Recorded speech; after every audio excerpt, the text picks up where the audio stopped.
So today I'll be doing a video discussing Igneel's human form and why our favorite dragon does have a human form, and it will be getting revealed to us very soon. Now, if you guys haven't been reading the fairy tale manga, I recommend that you go ahead and start reading it, because we have been revealed to news from Igneel's son that all dragons can actually transform. Yes, we found out that all dragons can actually use transformation magic to some extent, but they just only choose to use it whenever they want to. And today I'm going to be discussing why I believe from this recent news that we actually have been leaked to Igneel's human form. Now, like I said, Igneel, he already did explain that all dragons can use transformation magic to a certain extent, and we actually seen the dragons themselves use transformation magic, so it's already been proven.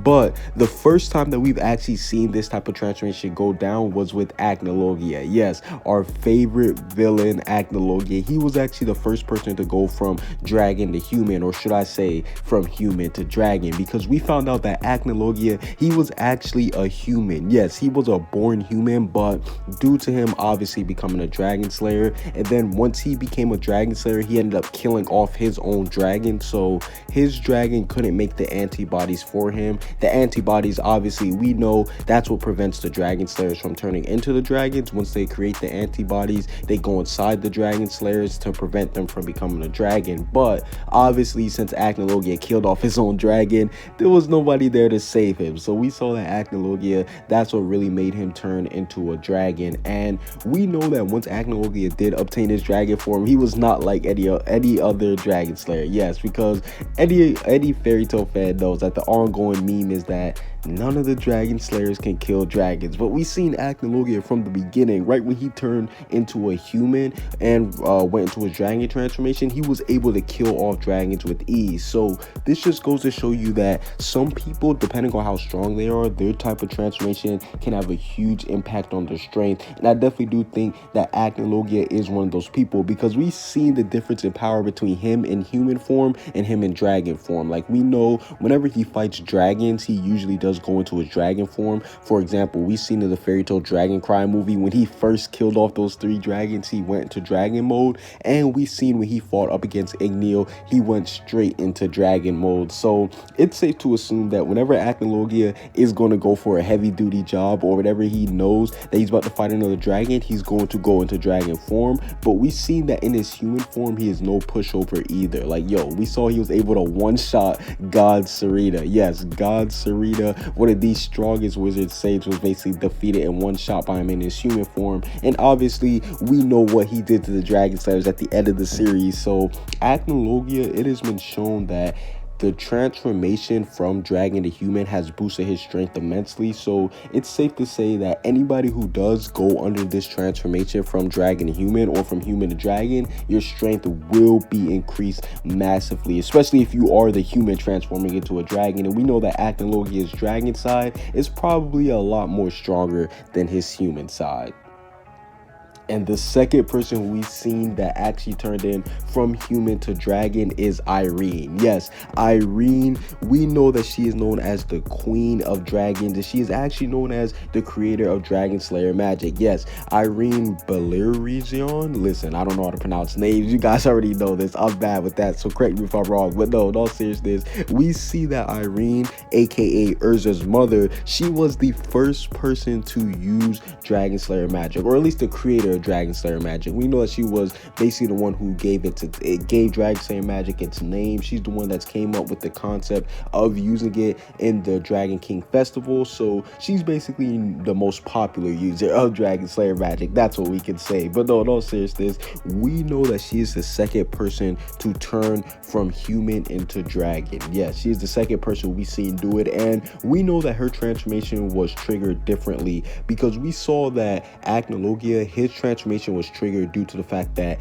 he basically killed off his dragon and he couldn't really create antibodies, whereas we saw Irene, her transformation was triggered more off emotion wise, because we saw after the whole war, because Irene, she went through a whole war arc after she obtained her dragon slayer magic, but after her little war was over, we saw that they were living during a time of peace. But due to her emotions and her actually being thrown into prison because she was actually about to be killed for being able to use Dragon Slayer magic, and because she wanted to let Urza live, that's what made her actually transform into a dragon. Yes, her almost being killed and Urza almost being killed before she gave birth to her by her own husband is what triggered her to turn into a dragon. And we saw that once she actually did turn into a dragon, she just killed off her husband and she actually almost killed Urza. So Irene, while she was the second person to actually use this transformation, we saw what type of drawbacks it had. Like, yes, we saw that Acne Loki, when we figured out about his transformation, we thought that it was all just fine and dandy and that nothing really bad happened. But the good thing about Irene is that she showed all the consequences that came with this transformation. Like, we saw she lost her sanity. She basically was trying to go back and forth between being a dragon and a human. Like, she was a complete savage. Like, she was killing people, just doing all the things that dragons would do. And had it not been for Zeref coming and saving her and enchanting her back into a human, we know that she would have stayed as a dragon forever. So it is safe to say that this dragon transformation is very dangerous because it can make you permanently stuck into a dragon. So that is one huge thing that you have to look out for when it comes to transforming into a dragon. But we've seen that when it comes to the difference in power, Irene is a little bit different because with Acne Loki, like I said, we thought that his dragon form was stronger than his human form, but with Irene, it really is hard to tell because we've seen in her human form, she's able to use all these different type of magics, like the Universe 1 magic. We know she's able to use the Summoning Eye magic. Like, we know that Irene, August, he's looked at as the strongest male in Zeref's army. Irene is the strongest female in Zeref's army. Yes, that's how OP she is. She basically stood up for women's rights. She was so OP that they had to signify the fact that she's the strongest woman in the Spirit God 12. So shout out to Irene for basically being that OP. But no, in all seriousness, we see that in her human form, she definitely is overpowered, but in her dragon form, she's overpowered as well too. But me personally, I would say that Irene, she actually might be stronger in her human form just because we've seen all the different type of magic she's able to do. Like, she honestly might be one of the most skilled wizards that we have ever seen. So I definitely do have to say that Irene, her whole introduction of Dragon Slayer magic and her being able to transform into a dragon was a good concept because it was very different from Acne Loki.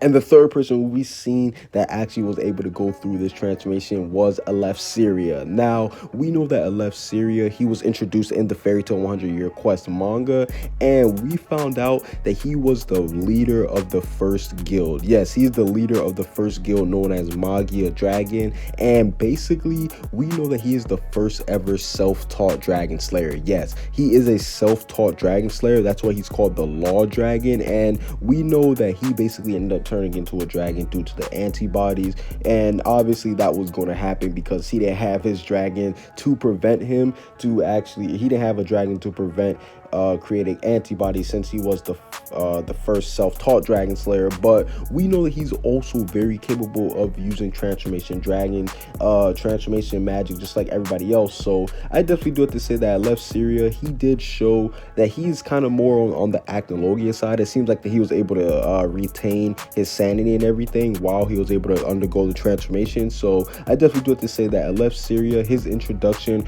was very cool, and we see that he's able to alter his transformation magic like none of the others were able to do, like Acne Loki and Irene were able to do. So Aleph Syria, he was dope because he was the first human self-taught Dragon Slayer, and we've seen that he was the first person to add a twist on the transformation magic. Now we know that the fourth person that we seen go from dragon to human was Mercuphobia, and Mercuphobia, let's be honest, he is the water dragon god. He is nothing short of hype. Yes, this guy is just a hype factor, hype trade 101. Anything that he does is hype, but we know that he basically turned into a human all for his female companion known as Caramel.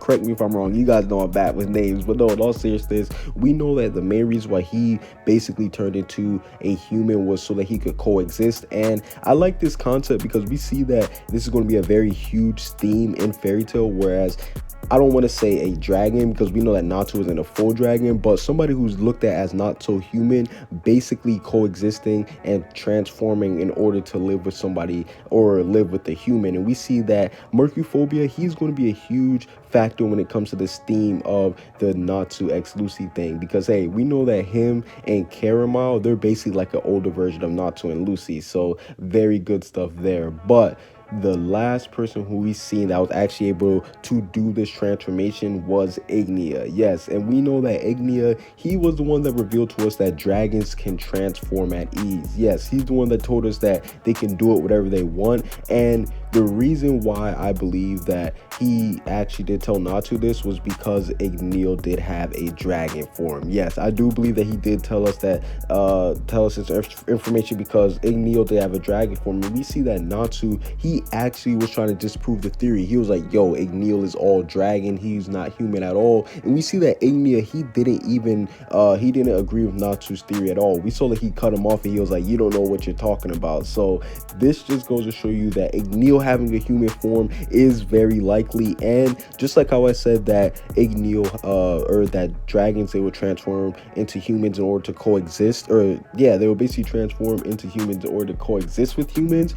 We know that him and Zeref were best friends in the past, so who's not to say that that's not one of the main reasons why he did have a human form, so that he could interact with Zeref and the other humans. So I definitely do think that Zeref could have a huge impact on Igneel's human form. And I would have to say that the last thing that makes me think that Igneel does have a human form is the fact that he has a family. Yes, because it's said that dragons, they don't start families, they're only there to mate and then they dip out, and it's never been showed who Igneel's mother is. So I definitely do think, is there a possibility that Igneel actually did turn into a human so that he could mate, and then he actually left after that? Because yo, they said that dragons do not start families, they don't sit there for families. So do they actually mate in their human form and then they actually can go and just leave off after that? But overall, what do you guys think about the concept of Igneel having a human form? I definitely do think that it's dope that it's been confirmed, somewhat confirmed, that Igneel does have a human form, or that he's able to transform. And I definitely do think that in some type of flashback with Igneel, we will see Igneel's human form revealed to us. And you guys already know, when that manga panel is shown of Igneel's human form, you guys just gotta come to this channel, because I will be talking about that for the next 365 days. But no, that's basically it for this little video. Comment what you guys think down below. Subscribe if you haven't. Peace out.